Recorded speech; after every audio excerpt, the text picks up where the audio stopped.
Welcome to the Magnetic Mama Club. I'm Alyssa, energy healer, spiritual soulpreneur, and mindful mama, here to help you reconnect with your soul's purpose and show up as the most authentic version of yourself. In this space, you're part of a community of conscious mamas who trust their intuition and own their magnetic desires. Together, we'll explore how to honor your needs, mother with clarity, and embrace your authentic power. Your journey to a more empowered magnetic life starts now. Welcome back to Magnetic Mama Club with your host, Alyssa, a show all about motherhood, magnetism, and mindfulness. Today I have Emily Greene, known professionally as Emily the Medium, a highly acclaimed psychic medium who specializes in supporting families to connect to their energies of their children or their spirit babies at all phases of their journey, innate intuitive abilities. If you haven't already listened to my first solo episode about conscious conception and spirit babies and my own personal journey to connect with my spirit baby when I was pre-conception of my child, who I have earthside now, go back and listen. I wanted to have an episode dedicated to sharing what I did during this kind of pre-beginning stage of before I even wanted to start trying to get pregnant. I do want to put a trigger warning to this episode, being that we do talk about infertility, we talk about loss and miscarriage, we talk about the energetics behind these topics. It's something that I'm very mindful of and sensitive to because I am not somebody who struggled with this with my pregnancy. So it's not something I can relate to. And I understand that it's triggering for others to hear about people's journeys. It also may not be something somebody's ready to hear yet. I just want to give that warning ahead of time. Emily is profound. She is extremely intentional about how she works and how she supports women and families through these various fertility struggles, and she talks a lot about it in her books. I wanted to dive into it because I felt like it was an important thing to note on. I think that hopefully people listening to it who are struggling, if this is something they're ready to hear, can take something out of it positively. But again, I don't want to minimize somebody's experience. I don't want to make it seem like this is spiritual bypass, something that I really wanted to get more questions on and ask personally. Infertility, in the way that they've gone to a lot of doctors and everything looks normal, but they're still struggling. And I know people out there who follow me are in this position. Part in the show, not all of it, just a tiny snippet of the episode where she can dive into that for people who need it. She also channels an incredible message for my community, specifically for anyone listening to this for 2025, for this year, for people wanting to get pregnant or start their journey to motherhood. I resonated deeply with her message, and it was just like such a beautiful little taste of how she does work with you in a session. We dive into so many different things, from what it looks like to connect with your spirit babies, what spirit babies are, how they experience life before coming earthside, what it looks like to connect with their soul family, human design. There's a whole new type. I won't get into it, but she'll get into that. It's just jam-packed with so much information. Another part of her work is really supporting families once their children are earthside to make sure that as volunteers, we are doing what's best for the child. We are listening to their needs, we are honoring their mission and their purpose, and we are really being their guide and also letting them be our guides as well on this path. I'm excited to hopefully have her back, I think, for a part 2 soon. We'll try to coordinate that once I get some questions after people listen to this about how to support sensitive children, how to support mothers once their babies are earthside and they want to continue this conscious work and really make sure that they're honoring all the things that their baby came here spiritually to do in this lifetime. So I won't get too into it, but this episode is just so incredible and I'm so excited for you to listen. Hi, Emily. Welcome to Magnetic Mama Club. I am so excited that you are here. Like, cannot contain my excitement. Thank you so much for having me, Alyssa. I'm so happy to be a part of this and your beautiful new podcast. I love the energy of it already. So thank you for having me. So excited to talk with you. You and I connected when I was pregnant, and it was around the time that I had, I already read the book Spirit Babies. That was my introduction to what spirit babies were. And I was honestly devastated to find that the author had passed, because I was like, oh my God, I'm never going to be able to connect with somebody who does this work. I thought, this was a really unique thing, which obviously it is, and we can get into that. But when you and I connected, it felt like it was this moment of like, we were meant to be connected. I was meant to just know you. I feel so connected, and I want to hear your thoughts on this if I have any powers, because I just feel so connected to the spirit babies in general. And I feel like I know when somebody is pregnant, even if like they haven't announced it or I'm not even friends with them, I just get this sense. So I'm like, maybe one day I'm supposed to Yeah. do this kind of work, but I just am so fascinated by it. Yeah, I think your draw to it and also just how natural that is for you to be able to attune to these things. And I think it's like, it's a frequency, right? Just like anything else. I think there is such a frequency. Like when somebody has a spirit baby in their space, when they're pregnant, like there is just this, you probably have just natural intuitive inclination towards mothers and babies and pregnancy and the energy that all of that encapsulates. So it totally would not surprise me if you found yourself more deeply in this world one day. I mean, you're already on your way in. So yeah, Yeah. it's a really big tell for this being like something that is just one of your natural gifts. So I love that. Oh my God, thank you. And before we get into who you are, I see you're wearing your Healy, which we were just talking about before you get on. Do you want to share what that does? I mean, I don't want to go too deep into that because we have a long conversation ahead of us, but I love that you're wearing it. I love this thing. It's a Healy. I started using it in 2020.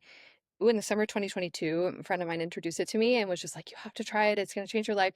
And I just bought, it's a microcurrent energy device. I first, when I started using it, I was like, I won't feel anything. And then I put it on for the first time and I was like, whoa. I mean, you can really feel how this thing is supporting your bioenergetic field and your physical body. It's really quite amazing. So I love wearing it for podcast interviews because I run this one program called Coherence, and it just allows me to kind of like get in super resonance with the person that I'm talking to, with the person's community, with the person's audience, and just like the collective field. So yeah, I mean, frequency medicine, energy medicine, all of these things, it's so exciting to see them coming into the mainstream and being so accessible in a way too, where it's like I'm wearing this like frequency medicine device on me and it's like super tiny. And how is it possible that something so small can have such a powerful effect? But I mean, that is like the Aquarian age. That's where we're moving, is like energy medicine, frequency medicine. It's all happening. It's really exciting. I need to purchase that one day. I have my crystals. That's my current form of energy medicine right now, just connecting to throat chakra and angels and all of that. But we have you. We don't need any of this. And let's dive into who you are, because spirit babies, people might not know what that is. Just tell us, how you got started in this journey and more about what that's looked like for you. Yeah, absolutely. So personally, I did not have the language for spirit baby and what that even was. I really like truly fell into this work. I mean, we could say it was an accident, we could say it was destiny. In hindsight now, I understand this to be more like this was my destiny. I was meant to find this work, and everything else was kind of just my starter. It was just my appetizer. And so I was working as a medium, supporting people whose loved ones had crossed over for quite a few years, and working as an energy healer and just kind of doing spiritual work for a wide variety of people with a wide variety of interests. I didn't necessarily have a niche per se. And one day, this woman found her way to me. She was a referral from another client that I was working with. And long story short, what ended up happening is the soul of the child that she had miscarried 6 months before came forward. And I didn't know that a spirit baby was a thing. And so I started connecting with this soul, and she told me that she was connected to this miscarriage and that she had come to facilitate healing for her mom, and all of this other beautiful information. And so I ended that reading with this woman, and 3 months later she messaged me. She had gotten pregnant and now has a beautiful healthy family and two children of that, this event that kind of changed everything. And so after that, I was I remember ending that reading and being like, what just happened? Like, that felt really important. It was one of those moments that you can look back at your life in hindsight and you recognize the importance, but I actually recognized the importance in that moment. I didn't exactly know what was going to manifest or how this was going to make a difference in my life, in my work, but I just knew that it was. And literally from that day forward, it was like the floodgates opened, and every single person that I talked to, there was a spirit baby there, and there was a child there. There was a soul of a child that was connected to a pregnancy 40, 50 years before. There were souls that were connected to current pregnancies. Like, it was just literally, I was bombarded by these energies, and my work just started to take on this new form. And I kind of just had it, I was doing that work on the side for a while, and then in 2019 I got this message that um that the spirit babies needed all of my attention. And so I completely shifted my practice in 2020, and it became my, my focus to support people to connect with their spirit babies. And how I define spirit babies as well, for anybody who's new to the concept, is this is the energy of your past, present, or future children. And so this could be the energy of a child that's connected to a previous pregnancy. This could be the energy of a child that's connected to a current pregnancy or a pregnancy in the future. And another term that I like to use for these energies as well as incoming souls, because the funny thing is about the term spirit babies is obviously like, yes, they are coming into the body of a baby, but they're super intelligent. Often they're like very highly advanced soul energies. And they just so happen they have to begin their life by beginning in the body of a baby, of a child, of course. So an incoming soul is another great term that I like to use for these energies where, they're coming into our families and they're being born into our families. And they are also these souls coming from these very powerful, powerful places in the universe to support, the earth, to support us in our current experience. So that's how I discovered it. And I kind of just, like I said, I sort of fell into it, but I also was just totally surrendered to, okay, this is like what the universe wants me to be doing. And I accept, and just fell in love with all of these things. And it also makes sense in hindsight too. I mean, I was always obsessed with babies and wanting to hold every baby that I ever saw. I nannied for a bunch of families growing up. And so putting all the pieces together, it actually really made a lot of sense. And it's pretty much been a love affair since then, and been the sole focus of my work very seriously since 2019. Beautiful. And you have an amazing book, A Cosmic Bond, which I'm obsessed with. It has so much information, amazing stories to help other people who may be going through similar journeys understand the energetics of things or just see how they can relate in some way, because everyone's journey is unique. But I think there are a lot of similar, probably, experiences we have and we share. And you also have meditations. You provided my community for my mom guided meditation. So I would love to talk about how women before conceiving can really connect with their spirit baby. Is it through meditation? What are things that they can start doing, and when do you really start? I mean, I know for me, I kind of started feeling like my spirit baby was around, hanging around for a year before I got pregnant, and with no intention of when I was going to start trying, just I felt like this presence that I couldn't explain. And then I discovered the book Spirit Babies, and that's when I was like, oh, this is a thing, and here's some meditations I can do. So what does that look like? How can we start recognizing these signs and Love it. connecting with them? Yeah. Well, I love how you said that you started to feel this presence that you couldn't explain, because I think that's actually one of the first ways that people can start experiencing the energy of their spirit babies is, they'll feel an energy come forward in a meditation or in a moment of confusion or desire. They're thinking about, what would it look like for me to have a family one day? Or, are we going to have children, or this sort of thing? And then either during that experience or shortly after this experience, the only way I can describe it is very similar to how you did, which is you just start to feel this presence. And depending on how intuitively you are wired to receive information, for some people it's just a feeling, it's just a sense, like I can feel that there's a child around me, I can feel that there's a soul of a child around me. For other people it's just a knowing, where there's just an understanding that the energy, the presence that they are experiencing is connected to the soul of a future child. Other people may have more of like visual experiences. I talk to a lot of people who will be meditating and they're not focusing on connecting to spirit babies at all, and all of a sudden they see a vision of a child come into their inner vision, into their mind's eye, and they recognize it. There's a knowing, there's a feeling of, oh, this is my future child. So there's a lot of different ways that spirit babies can make contact, but that is usually one of the first touch points, is just a feeling of a presence. Other ways they can come through is in dreams. A lot of people say that they'll start to have dreams of children, dreams of their children, dreams of giving birth, dreams of, doing things with children at different ages. Some people have more direct experiences with their spirit babies in dreams, where they'll have the energy of one of their children come to them in a dream and say, I'm your future son, we're going to have a beautiful life together, whatever it is that they come forward and decide to say. So that's a big one, like the presence, however it's coming through. And then dreams is another big way that they'll come through. They can also work a lot through other people. This is a really big one, where that may be, let's say, for example, somebody is like not sure that they want to have children, or they're not sure when they want to have children, and someone who's close to them, essentially their spirit baby will connect with this person in order to get a message across, whether that's like friend, family member, it could even be an intuitive reader. Some people actually are like brought to awareness of their spirit babies through different intuitive readers who will be like, hey, you have this energy and this sort of thing.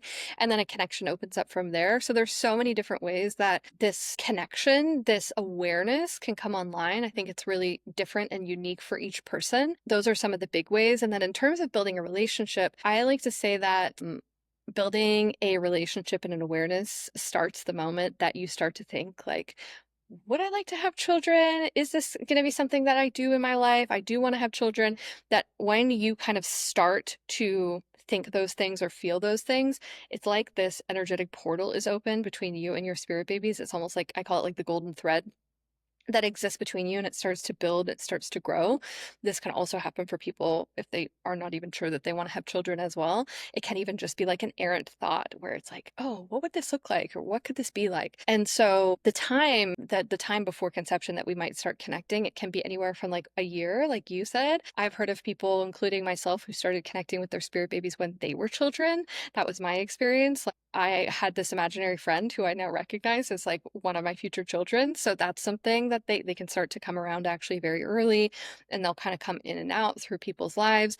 But they're very intelligent. And so they know when we need to start becoming aware of them, and they will come around and find ways to make themselves known in however they are able to do that. So whether they come into a meditation, a dream, they work through somebody else, they work through an intuitive reader, they have a specific sign or symbol. There is such an intelligence to these energies and how they're able to get our attention, make their presence known, which I always just find so exciting, talking to different people and hearing about how they started to experience their spirit babies for the first time, because there is a lot of variance in all these stories that I hear, but the common thread or the common denominator is like, once I had this connection with them, I had no doubt that they were real. And this was like a real energy that is just waiting for its opportunity to come into my family and come into a body. So that's been my experience in terms of like timeline, how they start to connect, and some common ways that they will connect with us. I just have full body chills. Like every time you were saying these things, especially with you connecting when you were a child, that's incredible. I mean, I definitely feel like I grew up thinking about the family and like had visions or ideas, but never really thought about it in that lens. And that's so amazing. And even now for me, like I definitely feel, like I was saying, my second one is in my orbit. Don't know when that is going to happen, but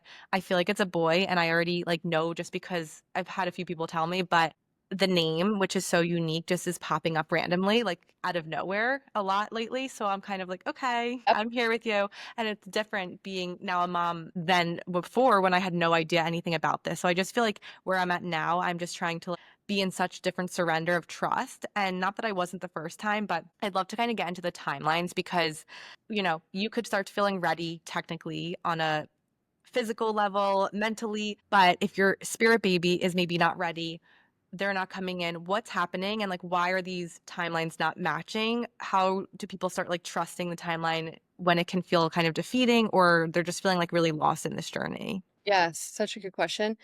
So, yeah, timeline is a big one and it comes up for a lot of us. And I think the first distinction that I'd like to make is obviously you and I, Alyssa and I, and everyone else on this planet are existing in kind of this third dimensional reality. We are shifting, the frequency is continuing to rise, and the dimensional kind of experience here on the planet is changing. And we're moving out of that. But for the most part, we're still living, we have like the time, it's 222 right now where I am. And we have like time, and we have calendars, and we have, biological clocks, and we have all these things that we measure. And we also have like a lot of us have ideas of timing, especially around children. So, I'll talk to people and they'll say, I always thought I would have children by XYZ, or I never thought I would have children by this period of time, but here I am. And so it's very much like in the collective consciousness around timing and how that relates specifically to having children. And so when we're kind of moving into more of these layers and levels of consciousness around like spiritual fertility, we recognize that, well, there is absolutely a contract that is existent between parents and the souls of their children that are in spirit. There is also a semi-separate contract or timeline that a soul of a child may have that then intersects with their parents, but it may be a very different timeline than the parent is readily like conscious and aware of. And so something that I say all the time is that every soul who's coming to this planet is on their own journey, and they may have a very specific path to earth that we maybe would have never chosen. Like, why would I choose to not be able to get pregnant for 5 years and then have two children in, 24 months? Like, that is not what I would have chosen for myself, but this is just like my experience. This has been what's happening, right? And so I think that it's expanding our awareness around that time moves differently outside of this third dimensional matrix that we are existing within. And so for them, they're not abiding by the same rules of time and space as we are. And so, I'll talk to a lot of people and they'll say, like, why are they taking so long? And what is taking them so long to get here? And their spirit babies will come back and be like, what do you mean? I'm right on time. Everything's perfect. Nothing is wrong. Like, we are in resonance in our timeline. Everything's good. What do you mean?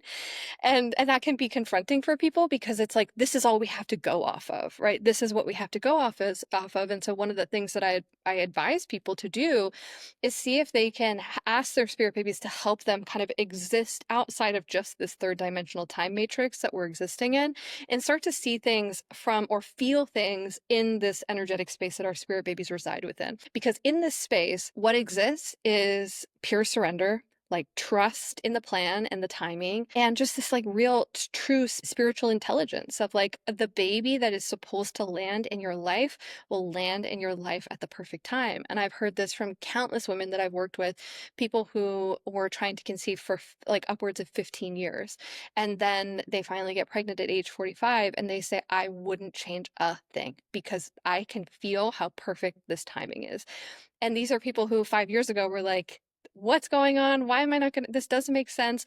But when this child is here, when this soul has landed in their life, they can feel why it had to unfold this way. And so there's a lot of different things that can, one of the things I always say is like, it's super intricate. And I always try and do my best to describe this to people, but I'm like, imagine opening up the most complex circuit board that you've ever seen, or like opening up your laptop to look inside. Like, you're not going to necessarily understand all of the wires and what all of the different like circuit boards and breakers and things like that. You're not necessarily going to know like what they do or what they're for, because we have no reference point for all of these like minuscule pieces of technology. And so this is something that I like to say too, is like, it is their process as they're preparing to come into a body, and their timing as they're preparing to come into a body is so intricate. They have to weigh so many different factors. Like, I can't even count how many. One of the major things is the timing, like astrologically.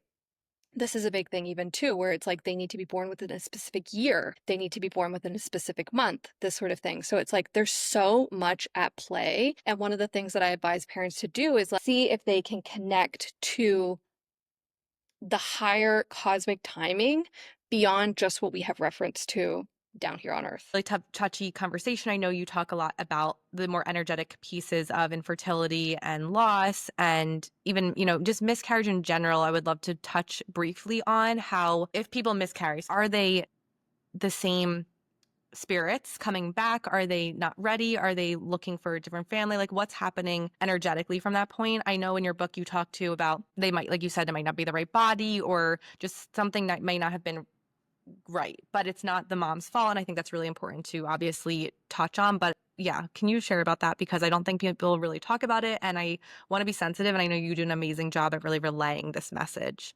Yeah, thank you. So, yes, first of all, just to acknowledge like the physical experience and even the energetic experience of having a miscarriage is like from the moment you get that positive pregnancy test, you are seeing and feeling everything. I mean, it's like the whole future is laid out in front of you. And women are so sensitive, and we're so subtle, and we're so energetic that, we are often immediately connected to everything that what this positive pregnancy test means, right? It's like it opens up a whole world. And so for women who are in that position to then have that experience and then lose a pregnancy, there is an inevitable, and necessary process of like physically grieving that experience and what that meant and how that felt and what kinds of like the future, because many people that I talk to are like, well, this was the due date and this is what I thought my life was going to look like by this point, at this point, and this would have been my baby's first birthday, and all these things. And so it's hard. And so that's the very first thing that I say is like, some people aren't ready to hear about the more spiritual elements to miscarriage because they haven't fully processed the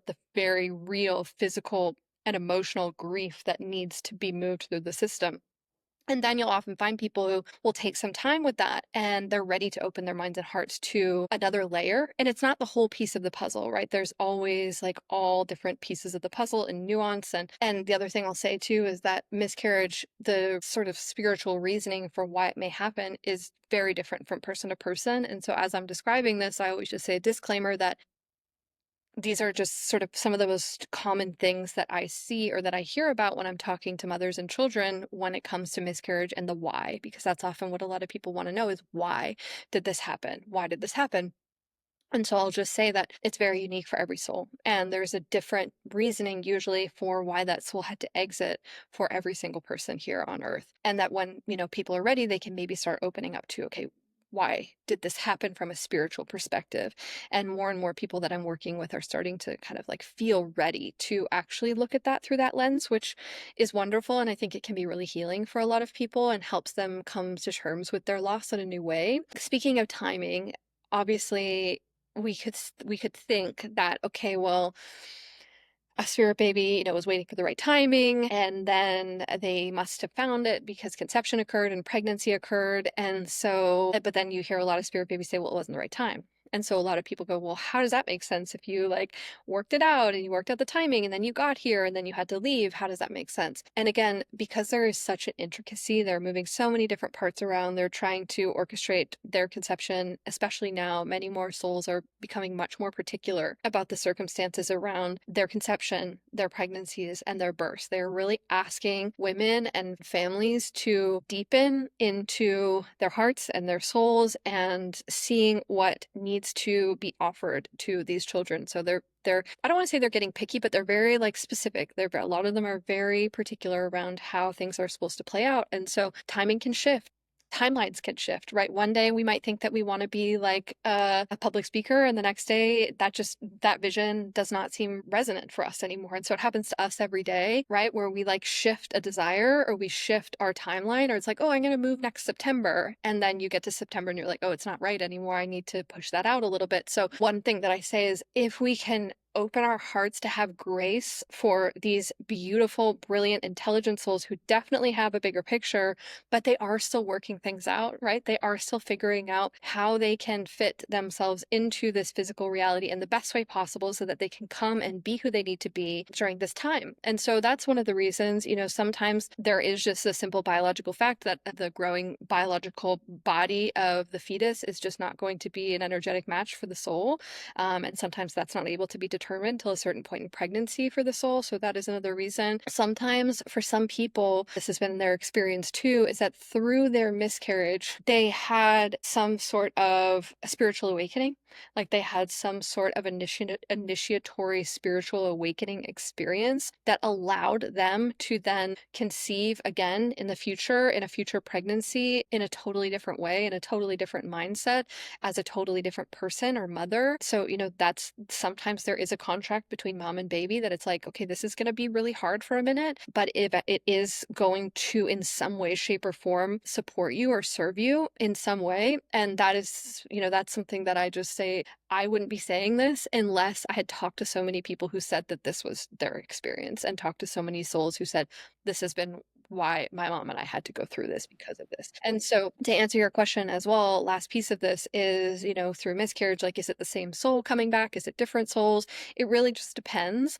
You'd have to, or I'd have to tune in soul to soul just to see, is this the same energy? Usually I will say to people though, is it a feeling? Like there's just a sense that they get. And like we said, when the person gets a positive pregnancy test for the first time and they feel the energy, most likely they're like feeling the vibration of the soul that's come to join them for a period of time. And there's a recognition I find for a lot of women that a lot of women have where they're like, oh, I recognize that this is the same soul. It's not always. I am finding more and more that souls are returning in miscarriage more and more, even if that's in between between pregnancies as well. Like that's something that I'll find where we might assume, okay, they'll be my next pregnancy, but they actually will wait a couple of spots until it comes up next. I actually have a really cool story about this that I think contextualizes this really well. I found this amazing story of this woman who was pregnant with triplets, and she lost one of the triplets at 9 weeks and then went on to have very healthy, beautiful twin boys. And when her twins were 9, she got pregnant again and had a daughter. And as this daughter grew up, she started to talk about how she was one of the original triplets and that she couldn't stay with the twins. She wanted to stay where she was.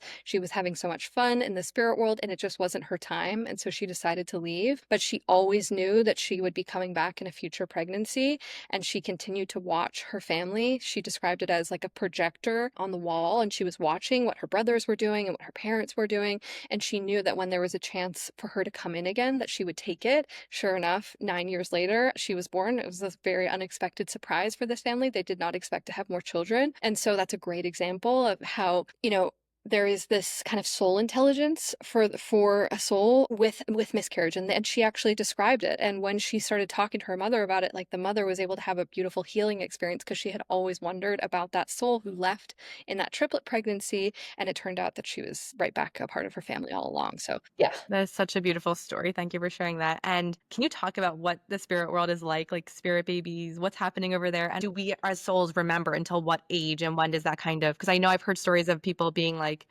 my daughter will say like she remembers being in the womb, she remembers her birth, she remembers the other world, like other lives.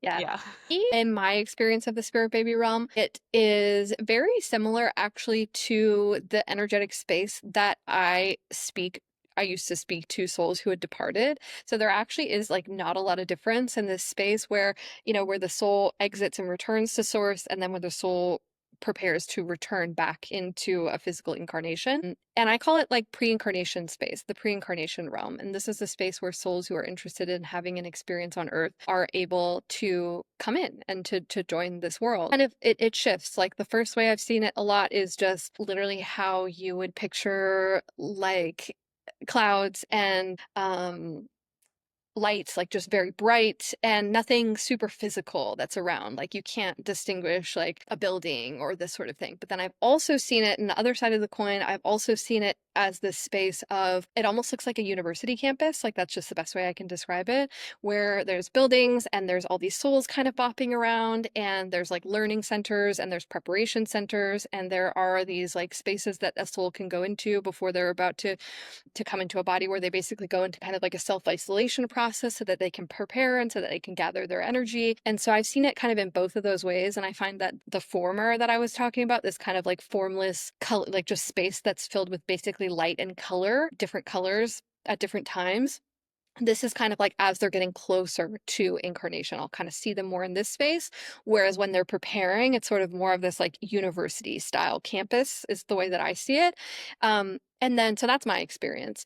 And then what I've heard from children is it's so fun to hear children talk and recall their experiences in spirit and what that was like for them and what they remember. And what I find is that there is definitely some similarity in these descriptions, but there's also often a lot of variance in the ways that they choose to describe it. And I believe that the reason for this is because children are always just going to describe things to the best of their ability in the language that they have available to them. And so, if we're talking to a 3-year-old, they have a limited vocabulary, but they're going to do their best of like describing their spiritual experience to the best of their ability.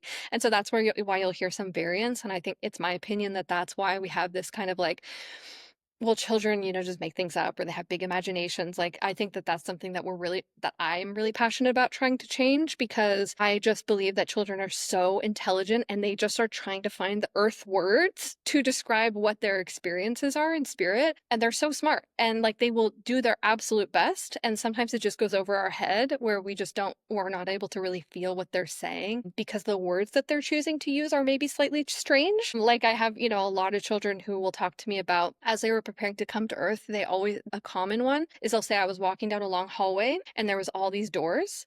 And my job was to look through every door and to pick my parents in every door that I looked in. So it was almost kind of like they're peeking into a life and looking at the parents and sort of peeking through. And then when they find a door that they like, they'll go through that door and they'll wait on the other side of that door until it's time for them to be born. That's a big one that they will always talk to me about, is the hallway with the doors. So I've heard that probably I can't even count how many times I've heard that from children or from their parents. So I know that that is like a common one that they'll use to describe their experience in spirit. Okay, so with the soul contract piece, because I know you talk about in your book too, and you mentioned it about higher consciousness and just the planet rising with Age of Aquarius. It's more new souls. Am I correct? It's more star seeds like coming from different planets versus souls that have been on Earth before. What does that look like? And does that mean we still have soul contracts with them? Like, do we still, the babies that are choosing us, have we been with them in other lives? How has that looked if they're newer?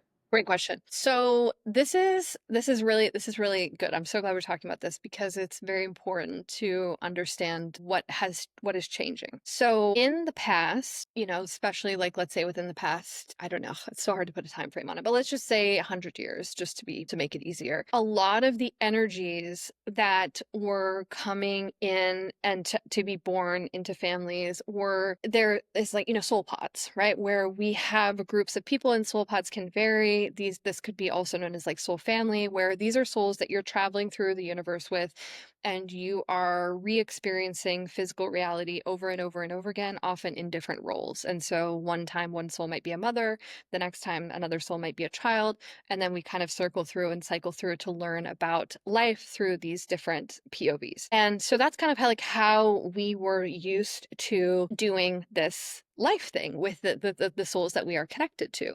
And that still happens. That's still going on. We still have soul pods. We still have soul family. I'm sure everybody on this podcast who's listening to this knows this because they have recognized soul family. They've recognized somebody in their life who it's like, I just met you and I know you, right? Like so many people say that with their partners, friends, and with their children. I recognize this child. I've just met them. How do I feel like I've known them all my life, right? That is a great example of like, this is a soul that you've traveled with and that you've journeyed with through many different incarnations and generations and so on.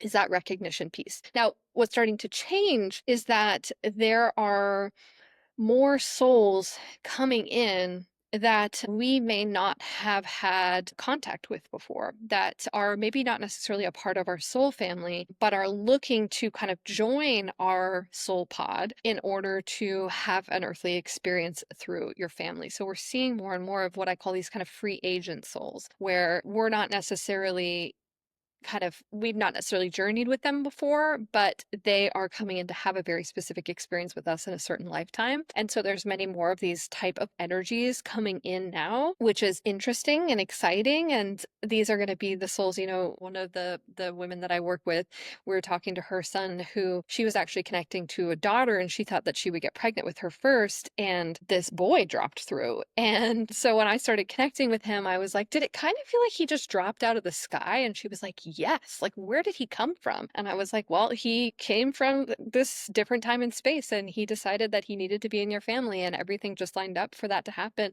very quickly and very easily. And her daughter kind of had to wait her turn. Her daughter is here now. She made it here. She got her turn. But that kind of thing is starting to happen where we have these new souls carrying a new consciousness and a new energy, and we are being asked to basically say yes to bring them through, whether consciously or unconsciously. Something I always think about and come back to, like my mom always used to say to me when I was little is I chose her. So like that was something that like I didn't understand fully what she meant, and then it just like stuck with me through life. And then there's another part of me that struggles sometimes with like, okay, then if that's the case, right? Why are children, and I know you're saying they're getting more picky, but like do they see everything ahead of time? I'm sure they do based on what you're saying, but like, why do they choose hardship and harder lives? Is that part of their lesson? Is that something they didn't have in another life that they had to like go through? Like, I know it's a hard question. I know it's people struggle with it, like myself. So, Yeah, yeah. I struggle with it too because and I have to constantly, surrender my physical perspective for my spiritual perspective and then try and find a way to find balance between both. But the one thing that I'll say is that, yes, they do see everything. And they also, spirit outside of a physical body has the ability to see the good and the bad in everyone. I mean, we all have light and shadow. It's just a matter of like what we decide to do with it. And so there's people here who come onto this earth and it's just very natural for them to be in their light and to be in an open heart and to be a kind person and to be loving, even if that's not 100% of the time. For the most part, we are living in our light expression. And then also, of course, we also have the opportunity to be in a shadow experience. And I'm sure many of us have come in and out of those type of shadow experiences practice throughout our life, but the difference is we just don't stay there.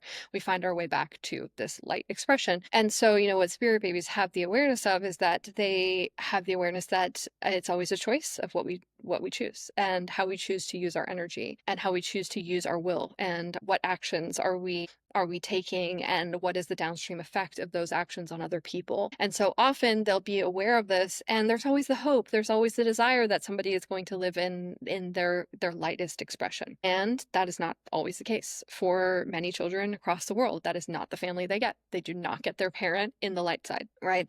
They get shadow through the whole experience. And what I'll say is that while we're in it, nobody is off, not a lot of people are often going to say, this is great. I'm so glad. I love this. This is amazing. I'm so glad I chose these parents, because it's hard to reconcile that this could be something that we were aware of and we would have still said yes to anyway. And I think it's one of these things that it's like you just can't understand unless you are looking at it through an elevated perspective. And if you can't get there, I get it. I'm with you. I'm like, this is hard. It's hard. One of those things that's hard to get your mind and heart around, because we're here, we're on the ground, we're watching, these children, beautiful, innocent, pure, loving souls come into families where they are mistreated and neglected and abused. That's very hard to come to terms with.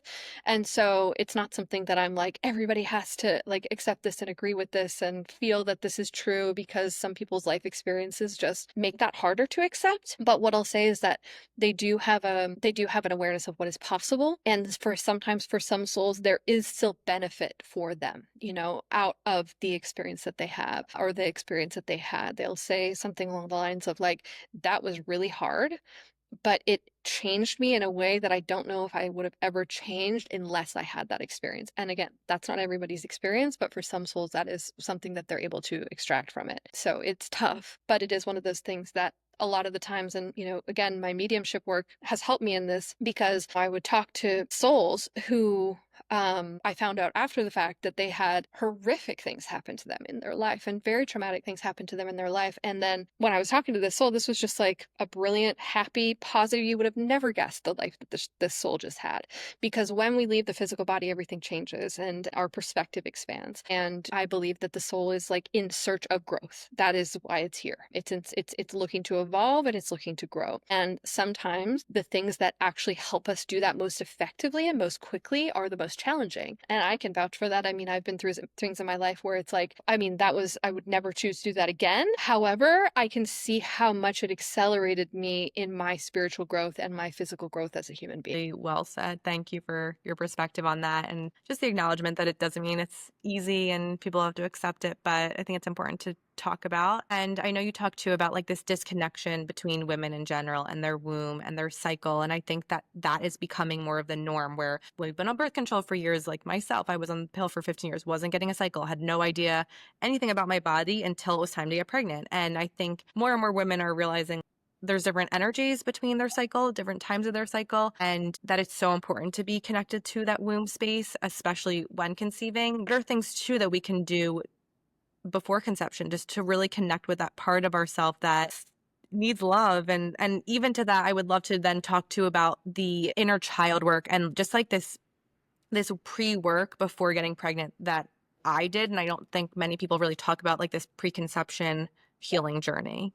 I love that. I'm so glad you brought that up, because it's my opinion that I think that should be like required learning, to understand your inner child, to understand your triggers, to understand like what has not yet been processed through your nervous system, learning how to self-regulate, learning like your nervous system baseline. And all these things are so, so important, because as we know, baby's experience is so dependent on like the mother's nervous system and the frequency that she's holding. And that's not to say that everything's going to be perfect and we're going to get it right all the time and we're going to know how to respond and it's beautiful and it's perfect. But looking at these things ahead of time is so, so valuable. And I talk to people who say, oh my God, I wish I found this work like 10 years ago when I was having children, or I already had my first child, and oh no, like did I mess up, or should I have done this first? And I just say that like every person is on their own timeline, and some of us get to it before conception. And I do believe that is becoming something more mainstream, where more and more people are like,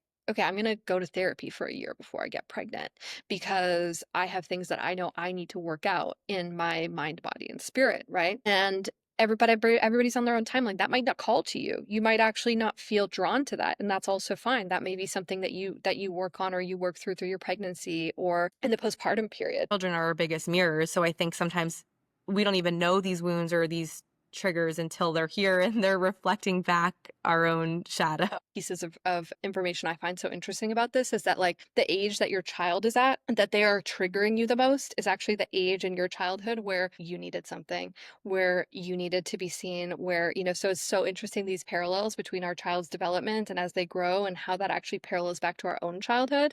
And so it's kind of like sometimes you don't even know until you get there, My right? therapist told me the same thing. And specifically to me, a lot of things have triggered me more recently. And I talked to her about it and I started piecing together timelines of this is the age my parents got divorced was when I was 1 years old. And so there's a lot of abandonment wound. There's a lot of fear and shame and just shit that that I'm unpacking while raising this human that I'm not even probably consciously aware of, which a part of me am, but like not fully. And so I think it's really fascinating from my lens, seeing that like things that have come up at this age. 100%. And this is the thing, it's like you don't know until you get there, right? And so you can feel like you have like everything worked out and you got this great foundation, and then you get there and it's like, okay, wow, this is a new layer. This is a new layer. This is something new I'm being asked to look at. And so it's just something to keep in mind that there's always going to be this unfolding. There's always going to be this like constant co-creation between you and your child and how they are showing up and what is being triggered in us and what they're needing and what we're needing. And it's a very intricate connection. And, the connection between mother baby, or mother child is, they're sharing an energy field with you. Some say for the first 7 years of their life. And so, like, they are co regulating with you. They are, sharing your energy field and they become, more independent and energetically and physically autonomous when they turn 7. And so that's like, that's a good chunk of time that we are, and of course, it exists beyond that. Like, 100% exists beyond that, just that time frame. But that's a good chunk of time that, like, we are energetically very intertwined with our children, and there's so much that is being exchanged within those spaces, and so much that is being activated and brought up to the surface in our own experiences. And so that is, that's just a part of it, and it's beautiful to have that awareness of it. Of like, okay, this is just my inner child having a healing experience, and this is an age that was really significant for me, and how beautiful that we have that you have that awareness, because I'm sure that was life changing for you, like putting that piece together. That's huge. I'm actually taking right now a course on reconnected parenting, all about the nervous system, just to understand my nervous system more because I feel like I have a good baseline, but actually now that I'm a parent, I wanted to like have the breathwork tools and they have something called connected play to really learn your child specifically.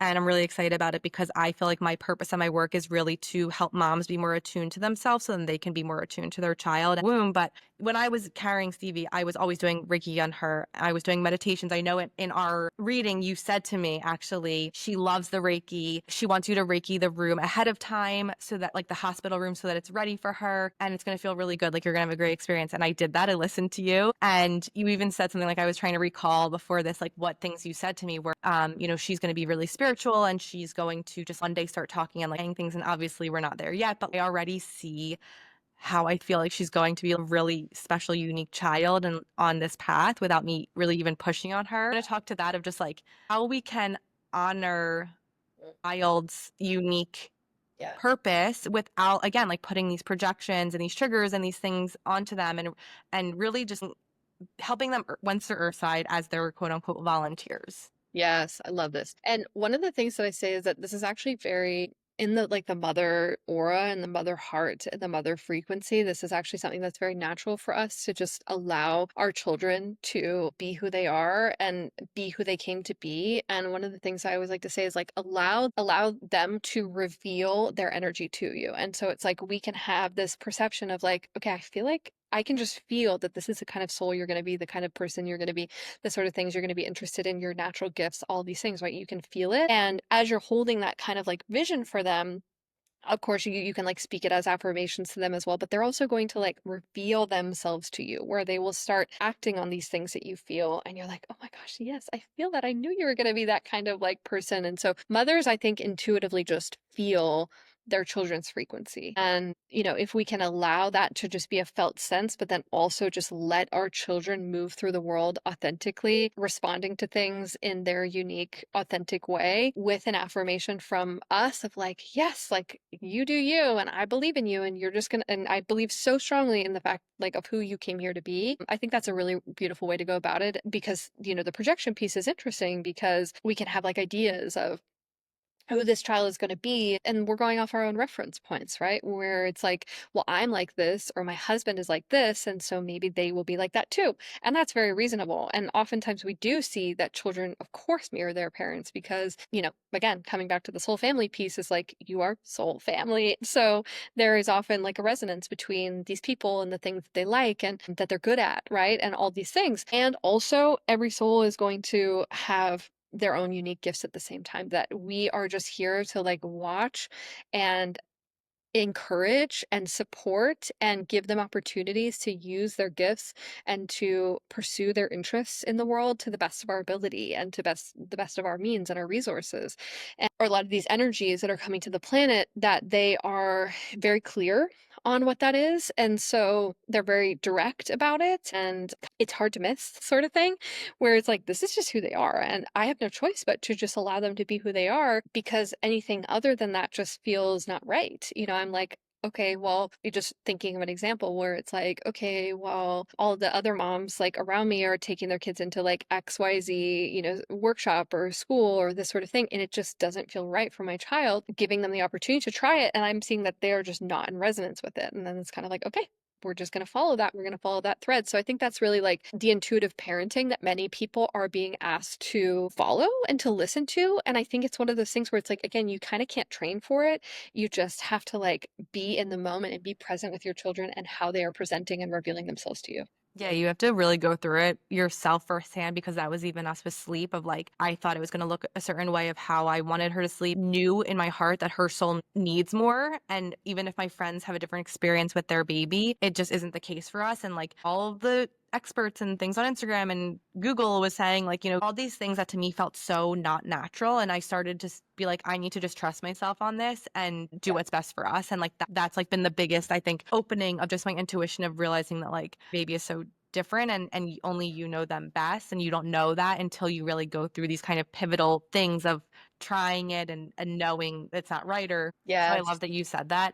I mean, even with my birth, like I just have to share this because I feel like you'll really appreciate it. But just I felt this connection of the spirit. Like there was a really hard moments where her heart was declining. I almost went into a C-section. My heart was going crazy, and I all I could do was really tap back into myself and really trust my body and her. And I remember reading like Spirit Babies before that, of they have a chapter about the birth shaman. So what I did was I did that meditation while giving birth, of picturing really bringing her energy from the other realm and being like, it's okay, I got you, like you're safe to come into this world now and be with me. And that was a really conscious thing. Not many people have that awareness even to do that or think about that. But like as soon as I did that, it just like opened up, and I was ready to push. But I think even with birth and just like knowing that you have these already like this power within you, the second you decide you want to be become a Yes. And I think what you're describing is both in your birth experience and in your experience with like sleep and just following the cues of your daughter's needs, is I think what many of these new souls are initiating their parents into is not only a radical self-trust in them, like in the children, and that they are going to show you what they need and what is good for them and what feels right for them and for you, but I think it's also initiating many women to like radical self trust of themselves, radical self trust, even if it goes against every book, every educator, every like family passed down experience down the lineage, that this is what is feeling most aligned and right for my child in this moment. And I just have to listen to that and listen to what my heart is saying and what my body is saying. And this does not feel right in my body. And I have to listen to that. And so I think it's very exciting to see so many people like you doing such beautiful work in your own, like with your own child, and then also sharing this out on this podcast and in other forums of your work that you're creating. It's just very exciting to me to see this radical self-trust and like, accessing these spiritual tools to support us in our experience and support our children in our experience. And actually, this is a good segue back into the womb piece, because I think this is very connected to this, is that this radical self-trust movement that I really believe is happening for many women is very connected to like us getting reconnected to the power of our womb and our creative power, because that's really what the womb holds. Is it holds creative potential, right? The womb is a 0 point quantum field. Every possibility exists within it, and it's also been used as kind of like a storage space or a storage unit for many of our lives, where we kind of just pretend that it's not there, and we only really pay attention to it when it's like bugging us, or we're having cramps, or we're not getting pregnant. And so many women are like being initiated into recognizing that the space is not just like a random arbitrary organ. It's actually very cosmic and very intelligent. And not only is it very cosmic and intelligent, but women are so intuitive naturally and subtle. And like the female energy field is 11 times more powerful than the masculine energy field. And like we are so, so powerful. And part of the reason that we are equipped with so many of these like spiritual tools and intuitive capacity and potential is because of our ability to create, whether that's a child or something else. Maybe you're not called to having children in this lifetime, but you still have creative power and you still have creative potential. And that's what the womb is really here to birth. And so I think it's very exciting that so many women are like returning to the natural rhythms of their body and their cycles, and they're getting off birth control and finding, natural fertility methods. And it's very exciting to see this reclamation of radical self-trust and trusting in the intelligence of the body's wisdom. It's very much like there is a huge movement happening right now. And I believe that this is in part being initiated by these spirit babies, because they know the importance of this, not only to guarantee their conception, but also there is this kind of initiation process into the people and the mothers and the humans and the souls that we are here to be in many ways. Yeah, I also really believe, to your point, that magnetic mom means to me is our sacral chakra, right, is this energy that holds our creativity. And when we birth this human, like it is a death of ourselves in a way, but it really is this rebirth of this person we were always meant to be, and like this opening, and it cracks us open in so many ways, but it also connects us back to our purpose, connects us into what we were meant to be doing, and just gives us more creative flow that we open this gate. It's like new projects are being born, businesses come out of it, like this podcast, like just things I think that we didn't have the capacity for yet get birthed through motherhood. So I love that you said that. 100%. And so many people like discover it's funny because there's the dichotomy, right? Or I'm sure you've experienced this, where it's like equal parts I have no idea who I am, and also I'm like more myself than I've ever been. It's so Yeah, funny. I go through this constantly, like every day of my life. To just kind of wrap up with where we're at now as a generation, and just like the future of, I know in your book you talk about 2025 specifically, and like 2025 to like 2030, right? Like being really big portals into this wave of consciousness, into new energies. What's coming for us now, these babies being born? Do you think it's anything to do with post-pandemic and just that wave of consciousness that happened? What's happening with Oh right yeah. now? Yeah, well, those 2020 babies, I mean, they started a really interesting wave of energies coming in, and a lot of people will say that is like my 2020 baby is like different. Like these are people who have had children before, and they had a baby born in 2020 or conceived in 2020, and they're like, what is going on? And I started to notice this actually like in 2018. And then in 2020, I started to talk to a lot of these souls preconception and in utero in 2020 and 2021, and it was very clear that they were very much a part of like a revolutionary wave of energies. And so it's going to be fascinating to see where those souls land in like 20 years from now. I'm telling you, like, watch people who have birth dates in 2020, because there's something like really wild happening there. But the thing is that's just continuing, is that's actually just been growing in momentum and in how powerful these energies are that are coming in, and how specific they are with each of their missions. And so we are definitely in a huge shift year. 2025 was one of those years that I felt in 2022, 2023, that was just like, this is going to be a biggie. And that was without even looking into all of the energetic and astrological shifts that are happening right now. I mean, we're like firmly in the Pluto and Aquarius. We have Neptune moving into Aries on this coming Saturday for the first time in a very long time. We've been in this last cycle for 15 years, but I think on a grander cycle, it's something like 187 years. So like there is a lot of cycles of time that are refreshing right now. Like all of the outer planets are changing signs in 2025. I mean, if you look and we can feel it. I think intuitively a lot of us can feel this, right? Like we can feel that something is shifting. We can feel the ground starting to kind of the tectonic plates as it were starting to shift underneath us, and that change is not only coming but change is like really here. And I think sometimes that can look like very confusing and very messy and very chaotic, but when I talk to a lot of these souls, they just say it's all a part of the plan. It's all a part of it. This is perfect. Everything's happening exactly how we want it to. And so it's a big time. We also have the rave children starting to come in 2027 within the human design system, which is a whole other topic. In January of 2020, excuse me, I think it's actually February of 2027, we're having the incarnation cross shift. And so that's a whole thing that's happening. So I mean, the last 5 years have been very interesting, the types of souls that are coming in. I think the next 5 to 10 years are going to be very interesting, these kind of souls coming in.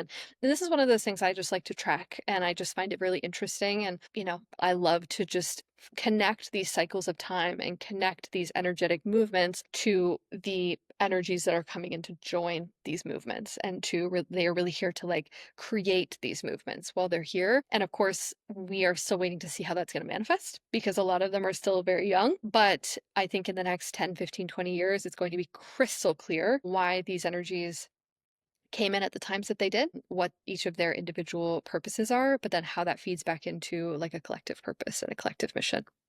Yeah, I definitely feel the shift. I like it feels to me very similar to 2020, but like so different at the same time. What was the thing you were saying? Is there like a new human design type coming in? Yeah, the Rave Children. So that will be starting 2027. And the creator of human design called them the Rave Children. And he said that they were going to be like basically, and also in Gene Keys, they talk about how, like the new human, and how the energy fields and the energy centers of these children are going to be radically different. And basically, the creator of human design said, like, buckle up, like, just wait. These post 2027 souls are going to be like nothing you've ever seen. So it'll be very interesting to see just like how they start to come through and Yeah. and how they exist in the world. I mean, I'm a reflector and I didn't know it could get weirder than that. So, like, even told me in our reading that, like, I have been a reflector in many lives, and Stevie, my baby, has been there to guide me. Like, even if we weren't mother and daughter, but like, she always guided me in support of that. Like, she's a manifester in this life. Really fascinating just knowing her this much, how her human design really plays into who she is and how I can work with her design type. I did a reading with a woman who does motherhood specific human design readings and your whole family in general. Cause I just think like your family unit, you should know everyone and you should know just what's going on there. So it's been interesting to see from my lens as a reflector, but also like her as being a manifester, how I can really support her. And it's been, yeah, even just little things like people saying manifestors can be a little bit more Yeah. frustrated or angry, or you kind of just like have to let them feel certain things. So Mm, I'm just kind of having more permission, I think, in that and mm. letting her be a guide of that to me. That's fascinating. She's a manifester. That's such a, and this is the thing, it's like more of these energies that are one of the other things with this human design shift too, is like we're moving from a more of a generator era to a projector era. And so there's like more of the non-energy types coming in, reflectors, projectors, manifestors. So very interesting to see just like how all of these systems link up, right? I'm planning a podcast on this myself, where I want to, because there's so much of these prophecies and of these shifts that are going on right now simultaneously, that I think some of them can sometimes get lost. So I'm going to do like a whole breakdown of all of the prophecies, all of the shifts that are coming astrologically, human design wise, just to like break it all down, because there's so much happening right now that it's almost hard to keep track of all of it. And then referencing it back down and filtering it back through the lens of like, yeah, and this energy is coming through our children and also us, right? This is also like coming through us. Many of us are getting upgraded into new levels of consciousness. We are elevating our selves and our perspectives and we think is possible for us every single day, and living in new energetic realities and experiences. And so this isn't just our children, like this is happening through our own systems as well.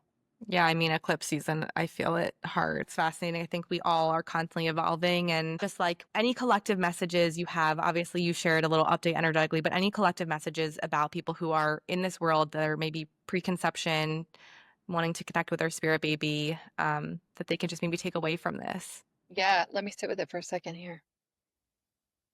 What I'm seeing for your collective, for your community, is the difference. Like, I keep seeing the difference between viewing something from ground level versus viewing something from 200 feet in the air from this like really elevated bird's eye view perspective. And I just keep seeing this image of like blinders being taken off. Okay, so I'm getting this sense for your community that whether through this conversation or just through what they're experiencing in their own life right now, their spiritual journey, their spiritual evolution, that there is this huge elevation that's happening where our perspectives are being totally changed and expanded, and we're seeing things that maybe we could never see for ourselves before. And I think that this also ties into seeing things that we maybe never thought were possible for us. And now we're seeing this kind of like this.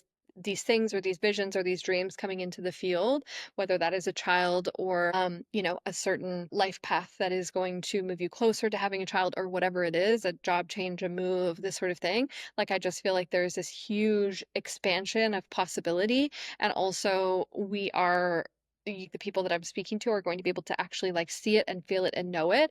And that may come with like a little bit of like, oh my gosh, can I do this? Is this really possible? Why am I seeing it? And what I would just say is that like you wouldn't be seeing it if it wasn't possible. This is like already in the field. This is already something that is coming forward for you to co-create with. Again, whether that's a child. So a child, a move, a career upgrade, a vision, a business, a podcast, whatever it is. And also like how those things can actually be interwoven into your conception journey, where it's like there's so many times that I'm getting the reference almost like to say that there's spirit babies who've been like, yeah, I'll come in, but not until you write your book, or yeah, I'll come in, but not until you start your podcast. Like, I actually feel like this podcast for you is like a big moment for even just your next child. I feel like this was kind of like not a requirement, but they were sort of like, I know she needs to do this, and so I'm gonna like support her and encourage her and move her in the direction of this dream so that, then I can have like an open runway to come in the future. So, I'm getting that reference as well, where it's like sometimes there are these projects or these things that we are supposed to find and do in order to like before we bring our children in. Sometimes it's because they need it from us. Sometimes it's because it's just important for our soul. So that's also something that I would want to add to. Like, feel people in your audience like having these dreams that they're sitting on. And it's funny, I almost see like an image of like a chicken sitting on an egg and like not wanting to get off. And it's like, but okay, you have to like, you can't just sit in the coop and like hang out there forever and ever and ever. Like, you actually have to go out and explore and, take your vision out into reality. And so that's what I'm feeling as well, of just like this interconnection between that and then also the people in this space in this field who are calling in children or who want children in the future. So that's what I say. That's what's coming to me. Thank you so much. That was amazing. I mean, even when you said that about me personally, selfishly, I feel like it's part of my mission. I don't know. I just feel very connected to what I'm creating and I don't know why. And I just feel like I'm supposed to help moms. And so the affirmation of that is really potent and powerful. And I'm taking that in. So thank you. I know you have an insane wait list now of people wanting to work with you. So how do people book readings with you? What does that look like? Do you have a team? I think I've seen that you work with other mediums that you can work with if they can't get in touch with you.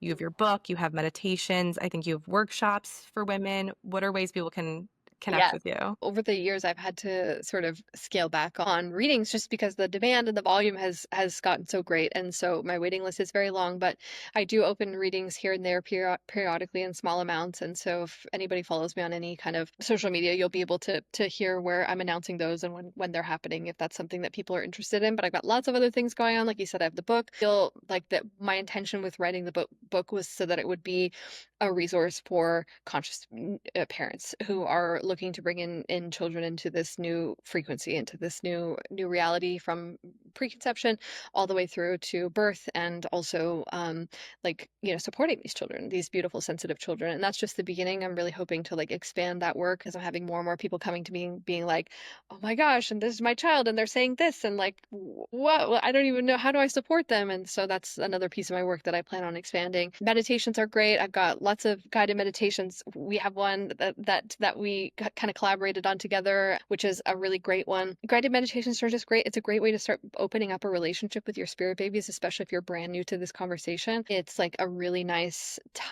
lead in to opening up that connection and starting to build a relationship there. So yeah, and I do group spirit baby readings occasionally every few months. I do have a team of people that have trained with me who do various kinds of readings. I train people how to develop their own intuitive abilities. And I also do like one-on-one work with people who are on a fertility journey and they're looking for a bit more deeper like support from. So yeah, there's a lot going on. If there's always something happening in this space. So I'm gonna need to train with you.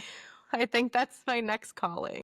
oh my God, I would love that. That would be so much fun. Yes, we should totally do it. I just feel so called to this. I just can't explain. Like in my heart, I just feel like it's something I'm supposed to be doing. I Yeah. would love to end with some rapid fire before we go. I know we're over time. What is your favorite spiritual practice? Oh my gosh. Oh, it's so hard. You know what? I'm gonna go simple. Grounding. Like grounding all day long. Every tree I find, I have to touch it, put my forehead on it, bare feet on the grass as often as I can. Yeah, that's my favorite spiritual practice, and it's the most simple, and it's free, and it's easy. That's one of my favorites as a Virgo. What is one piece of advice you would share with anyone before they're about to become a mom? I know you gave a ton of advice, but if there's like one thing that they just need to take away from that. I think it would be radical self-trust. I think it's radical self-trust over and over and over again. Deepen your understanding of what it actually means to trust yourself and your body.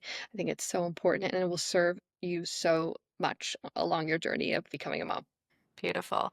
And then lastly, what is the legacy that you hope to leave for your future children?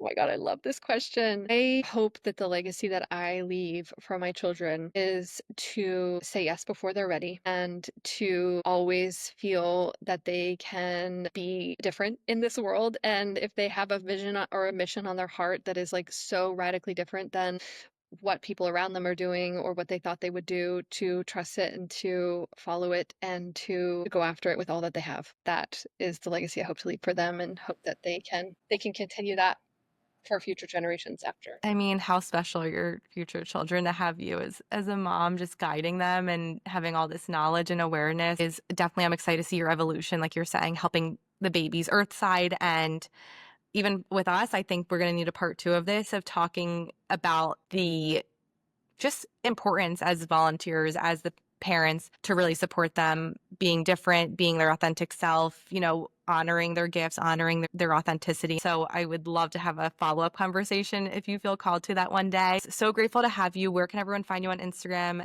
and connect with you?